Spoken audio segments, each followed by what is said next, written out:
So, Seth, let me start with the bombshell. The one that came Mhm. from Caleb Williams' dad that said, Chicago is the place where quarterbacks go to die. Now, I feel like normally you have to say, hey, there's some context here, like he said it in this way. That feels pretty self explanatory. I don't know if context is going to help this at all. Am I wrong? Well, thanks for having me. I think the context is the past 70 years. Right. Um, and the fact that the Bears, they haven't had a superstar quarterback for many decades. They haven't drafted a quarterback who's, been a stabilizing force since the 80s in Jim McMahon. The last two, or I'm sorry, before Caleb Williams, the previous two quarterbacks they had drafted had not panned out. And so when I spent time with Carl and Caleb and people around them, I think Carl's mindset was the Bears are probably going to have the first pick in the draft. This was, in the months leading up to the draft before the NFL Mm-hmm. season had ended.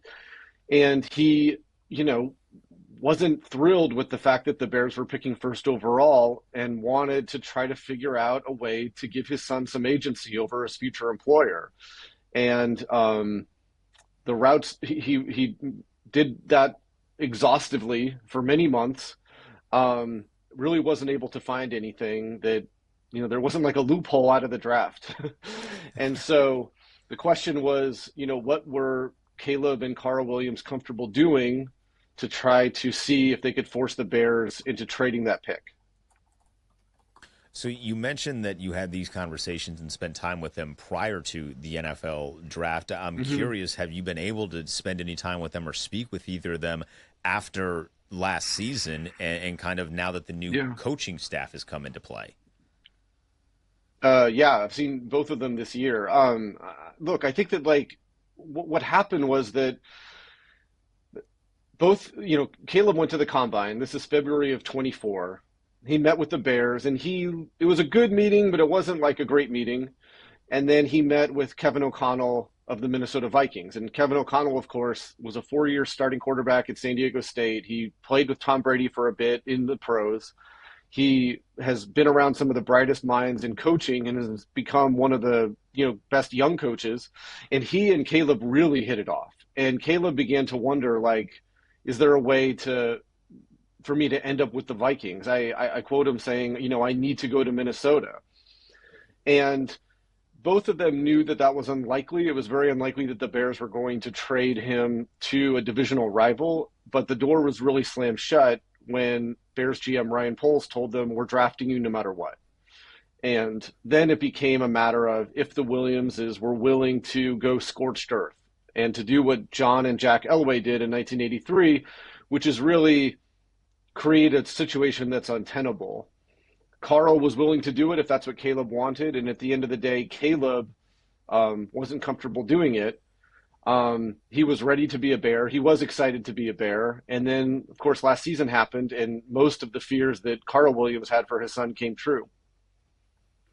Right. And I think as we hear this, like you preface it with some of the black and white facts, is that the Bears have not had good quarterbacks. And, his dad is not completely wrong in the fact where Chicago has not been a good place for quarterbacks in recent history. But the fact that he Mm-hmm. said this out loud, like I think that's what people are kind of honing in on. And you're a good writer, a great writer, somebody who wrote a New York Times best-selling book about the Patriots dynasty. When you heard him say this, were you surprised that he said this out loud? I think that when you're trying to do kind of longer term projects, I think you're used to a little Mm-hmm. bit more honesty than maybe you get when you have to cover people on a daily basis. Mm-hmm.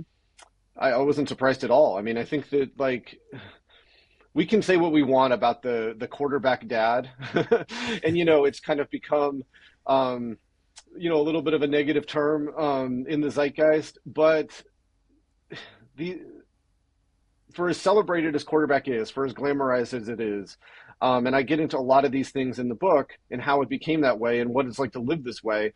Luck matters. Luck matters much more than anyone wants to admit. And who picks you, who drafts you matters. It has a huge bearing on your earnings. It has a huge bearing on your career. And Carl was willing to do what it took to do what John and Jack Elway did, kind of what Archie Manning and Eli Manning did, and that's try to give his son a measure of agency over his future employer. And honestly, you can't blame him. Look at how bad things got last year. I mean, I talk about in the book how Caleb would watch film by himself. Nobody was instructing him. The offensive coordinator did not even last a year. The head coach fired before the year ended. So Carl was not wrong. He had a point in all this, and I don't think he's happy that he was right, but he had a point. And I think that, when I saw Caleb shortly after Ben Johnson had been hired, and there was that great moment, you guys probably remember from the draft, when he wheeled around the corner onto the stage and, tens of thousands of people were cheering for him and he let out that scream. It was that kind of primal scream, and it was really genuine and enthusiastic. And, I asked him, he said that he screamed out of his car when Ben Johnson was hired. And I was like, how do you compare those screams? And I think that they both were pretty enthusiastic and pretty genuine. And I think that even though it took a year, I think they finally have what they wanted, which is an innovative offensive mind who's really invested in Caleb's success. Seth Wickersham with us here. He is the author of American Kings, a biography of the quarterback. So in the snippet that went public yesterday, you talk about, his dad potentially going scorched earth, looking at loopholes, and the UFL came up in conversation. Yeah. Was that ever serious? Was he about to quarterback the DC Defenders if they really went scorched earth?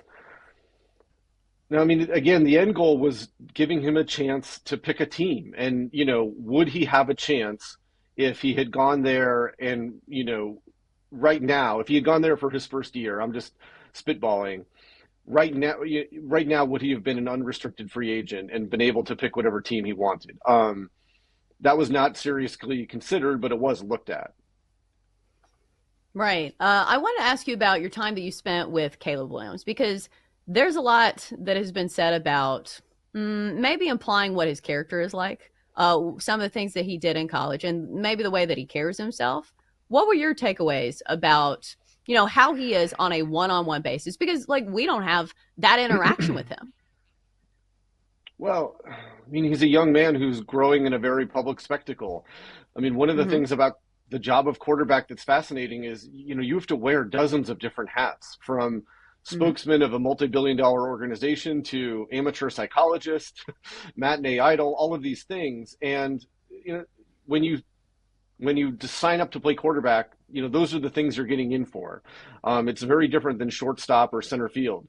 And so I think that he's growing up in a public forum. I think that, remember when his last year at USC, I believe the game was at Washington. Well, I'm sorry, it was against Washington at home, where they lost. It really ended their chances of making the playoffs, probably ended his chance of winning back-to-back Heismans. And he saw his mom in the stands, and he kind of fell into her arms and cried. And that was a very public thing. And he didn't talk to the press after that game. And there was a lot of people in NFL circles who were like, that's not going to fly in the NFL, not only from the standpoint of an organization, but even in the locker room. Like, that does not fly with your teammates. I think that what you saw from Caleb last year was a very accountable leader in some really tough situations. I mean, he was put in some really tough situations last year, tougher than we knew about at the time. And, I think he showed his toughness. I think he showed how much he cares. I think he showed how much he wants to improve. And, rookie years are hard for quarterbacks. Not everybody has a year like Dan Marino in 1983 or Jaden Daniels last year. I mean, for most guys, it's about survival and taking those scars and applying them forward. And I think that Caleb has proven that he can play in this league, and that with some help, they might really have a special player there. We got about another minute or two with Seth Wickersham here on the Daily Tip. Obviously, Seth, this is an entire book. It is not just about Caleb Williams. Who are some of the other quarterbacks that you got to spend time with in the lead up to writing this book? Yeah, I mean, I tried to take a very deep and comprehensive and varied look. I mean, everyone from high school kids to John Elway, people that aren't even alive, like Bob Waterfield and Johnny Unitas, the Manning family. I wanted to understand some of that family lineage. I wanted to get at the ruthless recruitment of Arch Manning when he was in high school. And mostly, I wanted to take the most comprehensive look I could at what it means to have this very unique American job, very unique American responsibilities, and what it builds in these guys, what it strips away, and what it does to them most of all. Yeah, it feels to me like the most fascinating position in all of sports. Just because, like you Hmm. said, it carries so much weight to it, and it's not just about the pure ability, it's about the decision making, it's about being the face of the franchise. So you've got me hooked. It sounds like a great premise for a book, and you certainly have proven yourself as a New York Times best-selling author. So make sure you go out and get the book American Kings, a biography of the quarterback, released on September 9th. Seth Wickersham, is there anything else you want to plug here? Some free pub. No. Anything else you want to Oh, plug? I appreciate it.